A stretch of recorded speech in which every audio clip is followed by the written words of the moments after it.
Hello, my name is Anita Barkin, and I'm the co-chair of the ACHA COVID-19 Task Force.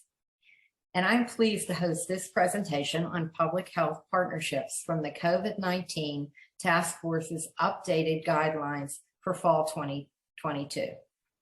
I'm here with Dr. Sarah Van Orman, Associate Vice Provost for Student Health, Chief Health Officer, and Clinical Professor of Family Medicine at the University of Southern California. Dr. Van Orman is a member of our COVID-19 Task Force and authored the section of the guidance on public health partnerships.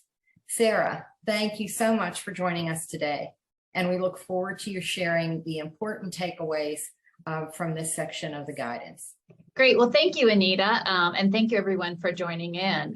It's really exciting to talk about public health partnerships because I know when I talk to my colleagues on campuses across the country, how important these partnerships have been over the last few years of the pandemic. We know that many of our institutions have already built robust partnerships between our institutions and local public health.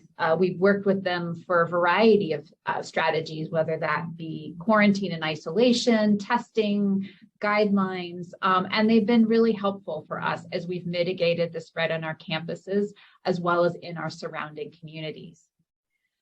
We're entering a transition period with the COVID-19 pandemic, however, and we should think not only about how we transition our activities on campus, but how our relationships with our local public health might change as well, and how we can leverage the relationships, the trust, and the expertise that's been built between our organizations as we move forward.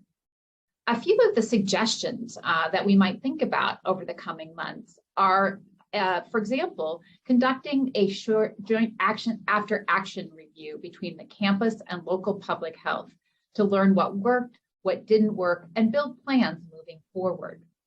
We know that having regular meetings with our local public health on a variety of different health topics can be useful both for the institution as well as the public health.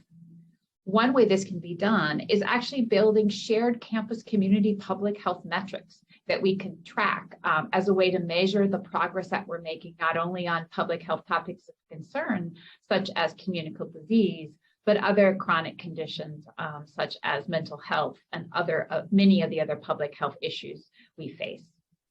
Looking at these metrics through the lens of health equity is also really critical and can help us actually improve the health of our campuses and the communities around us.